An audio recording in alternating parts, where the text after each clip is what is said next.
رب اشرح لی صدری ویسر لی امری واحلل عقدۃ من لسانی یفقہوا قولی۔ اللہم ربنا الہمنا رشدنا واعذنا من شرور انفسنا۔ اللہم ارحمنا بالقرآن العظیم، اللہم اجعلہ لنا اماما ونورا وہدی ورحمہ۔ اللہم ذکرنا منہ ما نسینا وعلمنا منہ ما جہلنا وارزقنا تلاوتہ آناء اللیل وآناء النہار واجعلہ لنا حجتا یا رب العالمین، آمین۔ تو انسان کچھ حقائق تک خود پہنچ جائے گا چاہے کسی نبی کی دعوت اس تک نہ پہنچی ہو۔ وہ مقام کیا ہے کہ وہ پہچان لے گا کہ اس کائنات کا ایک خالق ہے، وہ اکیلا ہے، وہی اس کا مدبر ہے، وہی چلا رہا ہے، وہ تمام صفات کمال سے بتمام و کمال متصف ہے۔ پھر یہ کہ اس نے جو ہمیں پیدا کیا ہے تو زندگی صرف یہ زندگی نہیں ہے بلکہ کوئی اور زندگی بھی ہوگی، اس کے پاس لوٹنا بھی ہوگا، ہم اس کی طرف جائیں گے اور پھر ہمیں اپنے اعمال کا محاسبہ وہاں پر فیس کرنا ہوگا اور جزا و سزا ہوگی۔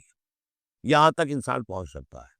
یعنی ایمان ابھی نہ کہیے، ایمان تو تصدیق کو کہتے ہیں، ایمان کا لفظ تو ہوتا ہے جبکہ نبی کی دعوت کی تصدیق کی جائے تو لفظ ایمان ہے، لیکن یوں سمجھیے کہ معرفت یا حکمت، معرفت اور حکمت کے یہ دو سٹیشنز ایسے ہیں کہ جس تک انسان پہنچ جاتا ہے بغیر وحی کی رہنمائی کے، اگر اس کی فطرت سلیم ہے، اس کی عقل سلیم ہے۔ اس کے بعد وہ سوال کرتا ہے، یہی میں نے سورہ فاتحہ میں آپ کو بتایا تھا کہ سورہ فاتحہ دعا ہے، لیکن کس شخص کی دعا ہے؟ عام آدمی کی دعا نہیں ہے۔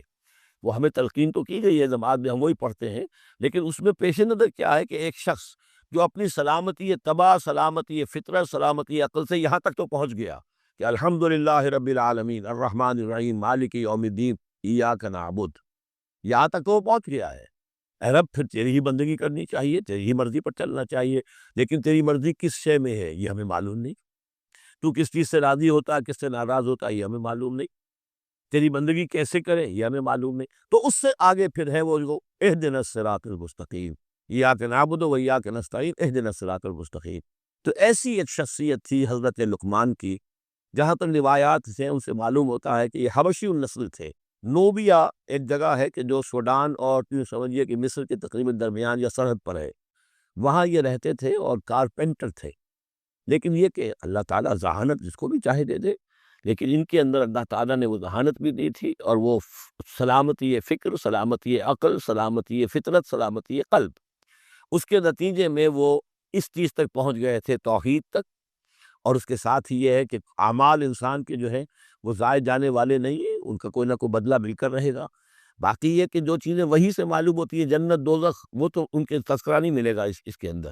جو چیزیں، اور کسی رسول کا تذکرہ بھی نہیں ملے گا، اس لیے کہ وہ کسی رسول کے امتی ہوتے تو تذکرہ کرتے۔ یہاں انہوں نے جو اپنی ایک حکیم اور دانا انسان نے اپنے ساری عمر کے سوچ کا جو لب لباب ہے، خلاصہ ہے، حاصل ہے، وہ اپنے بیٹے کو اپنے انتقال کے وقت وصیت کی شکل میں منتقل کیا ہے، اور اس کو اللہ تعالیٰ نے قرآن میں نقل کر دیا، کیونکہ ان کے اقوال کوٹ کیے جاتے تھے، جیسے ہم وہ تقریر کرتے ہیں تو کبھی علامہ اقبال کا حوالہ دیتے ہیں، ان کا شعر کوٹ کر دیتے ہیں، کبھی کسی اور کا۔ تو یہ بھی اصل میں عرب میں خطباء اور شعراء جانتے تھے کہ یہ لقمان جو ہیں یہ بہت ہی حکیم اور دانا انسان تھے، اور ان کے اقوال جو ہیں کوٹ کیے جاتے تھے اشعار میں بھی اور خطبات میں بھی۔ تو اللہ نے بتایا کہ دیکھو یہ لقمان بھی جو اپنی سلامتی طبع اور سلامتی فکر کی وجہ سے جہاں تک پہنچا، وہ وہی اصول ہے کہ جن کی طرف محمد تمہیں دعوت دے رہے ہیں صلی اللہ علیہ وسلم۔ وَلَقَدْ آتَيْنَا لُقْمَانَ الْحِكْمَةَ، اور ہم نے لقمان کو دانائی عطا کی۔ دانائی کا نتیجہ کیا تھا؟ ان اشکر للہ، کہ شکر کرو اللہ کا۔ دانائی کا تقاضا، فطرت کی سلامتی کا تقاضا کیا ہے؟ جو بھی آپ کے ساتھ بھلائی کرے اس کے لیے ایک احسان مندی کی جذبات آپ میں پیدا ہونے چاہیے۔ اگر نہیں ہو رہا ہے تو فطرت جو ہے پرورٹڈ ہے، بس ہو گئی، جو بھی بھلائی کرے۔ اور عقل کا تقاضا کیا ہے کہ اصل جو ہے منعم، اس کو پہچان لیا جائے، اور وہ اللہ ہے۔ تو نتیجہ کیا نکلے گا؟ وہ سلامتی طبع جمع سلامتی عقل، تو اللہ کو پہچان لیا جائے اور کہا جائے الحمدللہ، جہاں سے قرآن مجید شروع ہوتا ہے۔ انشکر للہ، کہ شکر کرو اللہ کا۔ ومن یشکر فانما یشکر لنفسہ، جو کوئی بھی شکر کرتا ہے تو وہ شکر کرتا ہے اپنے ہی بھلے کے لیے، اپنے ہی فائدے کے لیے۔ ومن کفر فان اللہ غنی حمید، اور جو کفران نعمت کرتا ہے، ناشکری کرتا ہے، اللہ تو غنی اور حمید ہے۔ وَإِذْ قَالَ لُقْمَانُ لِابْنِهِ، اب یہاں سے حضرت لقمان کی وہ نصیحتیں ہیں جو انہوں نے اپنے بیٹے کو کی ہیں یہاں مذکور نہیں ہے، لیکن مراد یہی ہے کہ انتقال کے وقت، جیسے کہ کوئی شخص دولت مند ہے تو وہ اپنے انتقال کے وقت اپنے بیٹوں کو، یا اگر بیٹا ایک ہی ہے تو اسے بتائے گا کس سے لینا ہے، کس کو دینا ہے، کیا حساب کتاب ہے، کہاں کہاں میرے ایسٹس ہیں، کوئی دفینہ ہے تو بھی بتائے گا کہ میرا وہاں فلاں جگہ پر دولت دفن ہے۔ ایک حکیم انسان کے پاس اصل شے اس کی ساری عمر کے غور و فکر کا جو حاصل ہے، کہ میں نے جو کچھ سوچا ہے، میں نے جو کچھ بھی حاصل کیا ہے اپنی فطرت سلیمہ اور عقل سلیم کی رہنمائی میں، وہ میں تمہیں منتقل کر رہا ہوں۔ وَإِذْ قَالَ لُقْمَانُ لِابْنِهِ وَهُوَ يَعِظُهُ، یاد کرو جب کہ کہا لقمان نے اپنے بیٹے سے اور وہ اسے نصیحت کر رہے تھے، یا بنی لا تشرک باللہ، نمبر ایک اللہ کے ساتھ شرک مت کیجو، ان الشرک لظلم العظیم، یقیناً شرک بہت بڑا ظلم ہے، بہت بڑا ظلم، سب سے بڑی ناانصافی۔ عربی زبان میں ظلم کہتے ہیں وضع الشیء فی غیر محلہ، کسی شے کو ہٹا کر اس کے اصل مقام سے ہٹا کر کہیں اور رکھ دینا، یہ ظلم ہے۔ اللہ خالق ہے تنہا، باقی سب مخلوق ہی، اب آپ نے مخلوق میں سے کسی کو اللہ کے برابر کر دیا، یا اللہ کو کسی اعتبار سے گرا کر مخلوق کی سب میں لا کے کھڑا کر دیا، تو اس سے بڑا اس سے بڑی ظلم، اس سے بڑی ناانصافی، اس سے بڑا ظلم کوئی نہیں۔ وَإِذْ قَالَ لُقْمَانُ لِابْنِهِ وَهُوَ يَعِظُهُ يَا بُنَيَّ لَا تُشْرِكْ بِاللَّهِ إِنَّ الشِّرْكَ لَظُلْمٌ عَظِيمٌ، اور اس کے بعد فوراً ہی اللہ تعالیٰ نے اپنی طرف سے ایک بات ایڈ کی ہے۔ یہ چوتھا مقام آ گیا ہے کہ جہاں اللہ کے حق کے فوراً بعد والدین کا حق۔ ظاہر بات ہے کہ حضرت لقمان کو یہ بات کچھ بھی یعنی مناسب نہیں معلوم ہوئی کہ وہ اپنا حق بھی بیان کرے، لہذا اس کی تکمیل کر دی اللہ تعالیٰ نے۔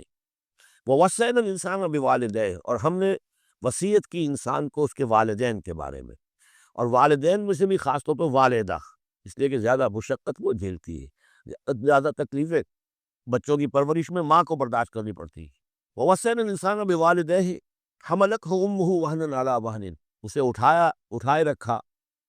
وہ جو حمل ہے اس کے اپنے جسم کے اندر اٹھائے رکھا اس نے اس کو، وَهْنًا عَلَىٰ وَهْنٍ، کمزوری پر کمزوری جھیل کر، وَفِصَالُهُ فِي عَامَيْنِ، پھر اس کا دودھ چھڑانا ہوا 2 سال میں سے، پھر یہ کہ پہلے 9 مہینے تو جونک کی طرح اس کے جسم کے اندر خون چوستا رہا، اور اس کے بعد پھر جو ہے دودھ اس کا جو ہے پیا ہے تو وہ بھی اس کی توانائیاں اور اس کی قوت ہی ہے کہ جو دودھ کی شکل میں اس کے لیے غذا بنی۔ ان اشکر لی ولوالدیک، کہ شکر کرو میرا اور اپنے والدین کا، الی المصیر، اور میری طرف تم کو لوٹ کر آنا ہے۔ اب دیکھیے جیسے میں نے وہاں عرض کیا تھا کہ سورہ عنکبوت پہ اور اس میں بڑی مناسبت ہے ان دو میں، وہ مضمون اب یہاں بھی آ رہا ہے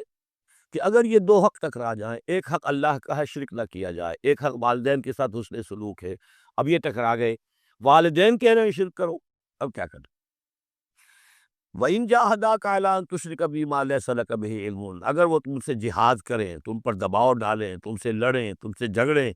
اور تمہیں مجبور کریں کہ تم شریک کرو اور شرک کرو میرے ساتھ ایسی چیز کا کہ جس کا تمہارے پاس کوئی علم نہیں ہے، فَلَا تُطِعْهُمَا، تو ان کا کہنا مت مانو۔ وہاں پر بھی یہ مضمون آ چکا، یہاں دوبارہ آ گیا کہ ان کے حقوق ایک حد تک ہے، اس سے آگے بڑھ کر وہ اللہ کے حقوق پر ڈاکر ڈالنے لگے، بازی بازی بارش سے بابا ہم بازی، ان کے حقوق اللہ کے حقوق کے برابر نہیں ہو سکتے، ان کے حقوق اللہ کے حقوق سے فائٹ نہیں ہو سکتے، اس کے نیچے نیچے ہے، تو شرک نہیں۔ البتہ یہاں یہ ذہن میں رکھیے کہ شرک صرف بت پرستی کو نہیں کہتے، لا تشرک، شرک کی کوئی قسم بھی ہو، اب اللہ کے کسی ایک حکم کو اگر والدین کہتے ہیں تو اس کا کیا مطلب ہے؟ یہ شرک کا حکم دے رہے ہیں،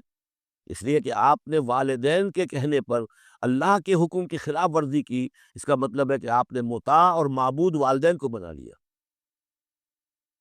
نفس کے کہنے پر آپ حرام کے اندر منہ مار رہے ہیں تو آپ کا جو حرام جو دولت ہے وہ آپ کا معبود ہے، اور آپ کا نفس آپ کا معبود ہے۔ ارأیت من اتخذ الہہ ہواہ، یا تم نے دیکھا اس شخص کو جس نے اپنی خواہش نفس کو اپنا معبود بنا لیا؟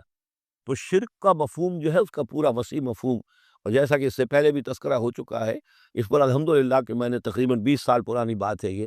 کہ میں نے اقسام حقیقت و اقسام شرک پر 6 گھنٹے کے کیسز جو ہیں میرے وہ ریکارڈڈ ہیں اور موجود ہیں، تو اس حوالے سے اس کو یہ نہیں سمجھنا چاہیے کہ شرک سے مراد صرف بت پرستی ہے۔ تشرک بی ما لیس لک بہ علم فلا تطعہما، لیکن دیکھیے یہ ہے اللہ تعالیٰ کی تعلیم، اس کے اندر کیا توازن ہے۔ اس کا یہ مطلب نہیں ہے کہ والدین کے سارے حقوق ہی ساقط ہو گئے۔ اگر والدین مشرک ہیں، تمہیں شرک کرنے کا حکم دے رہے ہیں، تو ان کا یہ حکم تو نہیں مانو گے، لیکن ان کے ساتھ حسن سلوک پھر بھی کرنا ہے۔ والد تو ہے نا، وہ والدہ تو ہے نا، وَصَاحِبْهُمَا فِي الدُّنْيَا مَعْرُوفًا، دنیا میں ان کے ساتھ رہو بہتر انداز میں، صحیح انداز میں، خدمت ان کی کرو، اگر انہیں ضرورت ہے تو اپنا مال ان پر خرچ کرو۔ اس کے اندر یہ نہیں ہوگا کہ سارے حقوق ساقط ہو گئے، اب انہیں گالیاں دینی شروع کر دو، یا ان کو جو ہے ستانا شروع کر دو، نہیں۔ لیکن اگر وہ اللہ کے حکم کے خلاف کوئی حکم دے تو مت مانو۔ وَاتَّبِعْ سَبِيلَ مَنْ أَنَابَ إِلَيَّ، اور پیروی کرو اس شخص کے راستے کی کہ جو میری طرف اپنا رخ کر چکا ہے۔ یعنی والدین کا اتباع نہیں ہے، والدین کی اطاعت نہیں ہے، والدین کے ساتھ حسن سلوک ہے۔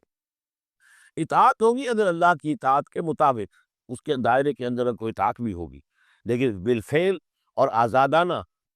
آزادانہ کوئی اطاعت نہیں والدین کی۔ کہیں بھی قرآن مجید میں نہیں آیا اپنے والدین کی اطاعت کرو۔ کیا حکم دیا گیا؟ حسن سلوک، نیک سلوک، ان کی ضرورت، ان کی خبرگیری ہے، ان کی خدمت ہے، ان کی ضروریات کا لحاظ رکھنا، اس کا حکم ہے۔ باقی پیروی کرو اس شخص کی جس نے اپنا رخ میری طرف کر لیا ہے، وہ کوئی بھی ہے۔ پہلے انبیاء ہوتے تھے، انبیاء کی پیروی کرو، اب انبیاء نہیں ہے، انبیاء کے خادم ہیں۔ انبیاء کی امتوں میں جو شخص بھی اٹھا ہے دین کی دعوت لے کر، جس نے اپنا رخ کر لیا ہے، جس نے کہا میں چل رہا ہوں اللہ کے راستے میں، کون میرا ساتھی بنتا ہے، تو پیروی کرو اس کی۔ وَاتَّبِعْ سَبِيلَ مَنْ أَنَابَ إِلَيَّ، پیروی کرو اس شخص کے راستے کی جس نے اپنا رخ میری طرف کر لیا ہے۔ ثُمَّ إِلَيَّ مَرْجِعُكُمْ، پھر میری ہی طرف تم سب کا لوٹنا ہے۔ والدین بھی یہی آ جائیں گے میرے پاس، تم بھی آ جاؤ گے۔ فَأُنَبِّئُكُم بِمَا كُنتُمْ تَعْمَلُونَ، پھر میں تمہیں جتلا دوں گا جو کچھ کہ تم کرتے رہے تھے۔ اب یہاں بیچ میں جو آ گیا اللہ کی طرف سے آ گیا، یہ حضرت لقمان کی نصیحت صرف ابھی ایک آئی تھی، یا بنی لا تشرک باللہ ان الشرک لظلم عظیم، اے میرے بچے شرک مت کرنا اللہ کے ساتھ، اس لیے کہ شرک جو ہے بہت بڑا ظلم ہے، بہت بڑی ناانصافی ہے۔ دوسری وصیت ان کی کیا ہے؟ یا بنی انہا ان تک مثقال حبۃ من خردل فتکن فی صخرۃ او فی السماوات او فی الارض یأت بها اللہ ان اللہ لطیف خبیر، اے میرے بچے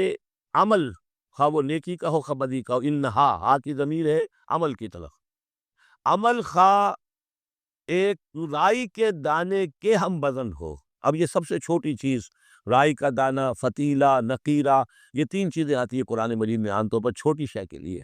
لا یظلمون فتیلہ، لا یظلمون نقیرہ، اور یہ کہ رائی کا دانہ بہت چھوٹا،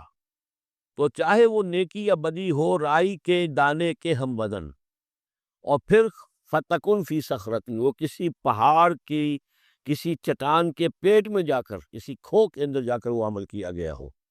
اور فی السماوات، یا آسمانوں میں کیا گیا ہو، اب تو آسمانوں میں ہے نا، آپ خلا میں جا کر وہ عمل کر رہے ہیں، تو پھر اب کو انسان جو ہے وہاں تک پہنچ گیا ہے،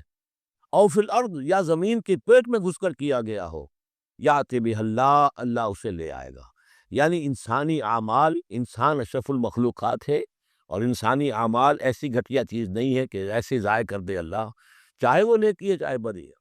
فَمَن يَعْمَلْ مِثْقَالَ ذَرَّةٍ خَيْرًا يَرَهُ وَمَن يَعْمَلْ مِثْقَالَ ذَرَّةٍ شَرًّا يَرَهُ، لیکن عمل ضائع نہیں ہوگا، چاہے وہ رائی کے دانے کے برابر ہو،